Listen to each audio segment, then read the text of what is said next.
In this video, I'll show you how you can use an eDRUMin to get positional sensing support from a pad that uses a 3-sensor setup like the ATV-AD-S13 and the Roland PDA-120L.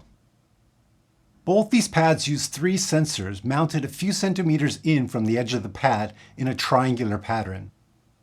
This design eliminates the hotspot issue associated with mesh pads that use a single center-mounted sensor.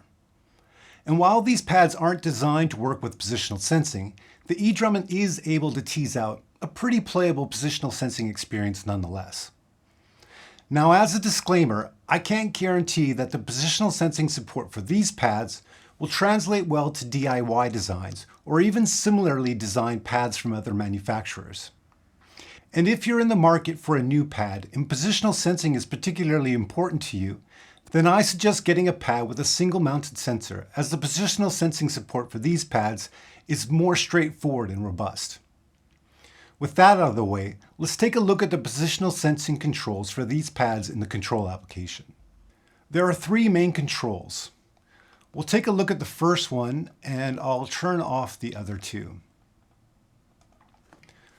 The first control is called the off-center size. And as the name suggests, it's good at detecting off-center hits. To explain how this control works, let's imagine a ring to represent the off-center size of your pad. As we increase this control, the width of the off-center size gets wider. But as the off-center size gets wider, the size of the center gets smaller. So if you want a large center size, then you need to turn down this control. But as the off-center size gets smaller, the area on the outside of the ring gets larger.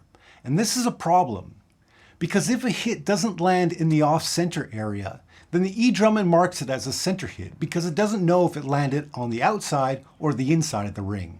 So a trade-off needs to be made between having a large center area and being able to detect off-center hits closer to the edge of the pad.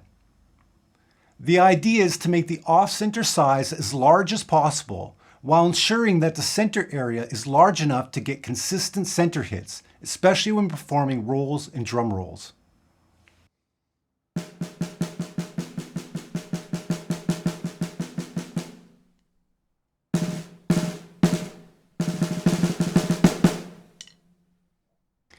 Now, if you play along the edge of the pad, you're going to find some trouble spots where hits are marked as center even though they're clearly not. This is a limitation of positional sensing on these 3 sensor pads. However, we can use the other 2 controls to make some improvements. We'll start with the edge control. This control uses the signal from the rim sensor.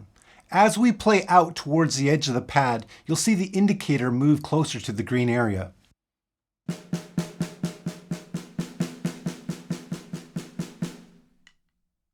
Go easy on this control because it tends to struggle when performing rolls or buzz rolls.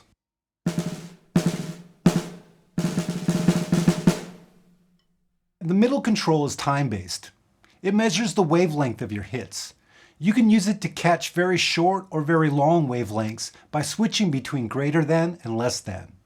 I know on this pad there are a few places that result in very long wavelengths, and it's perfect for catching those.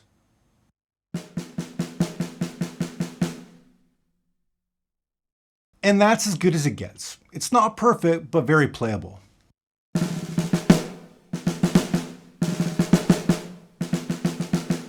The next pad we'll look at is the Roland PDA-120L. With the scan time set to its default of 2.3 milliseconds, you'll find that the off-center control doesn't work really well.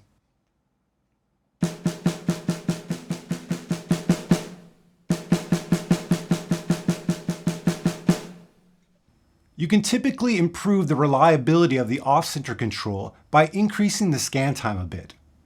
On this pad, I know that 2.6 milliseconds works well.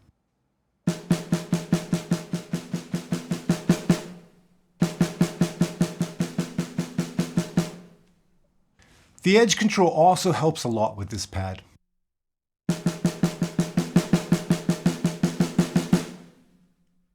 Again, the positional sensing is not perfect, but it's definitely playable.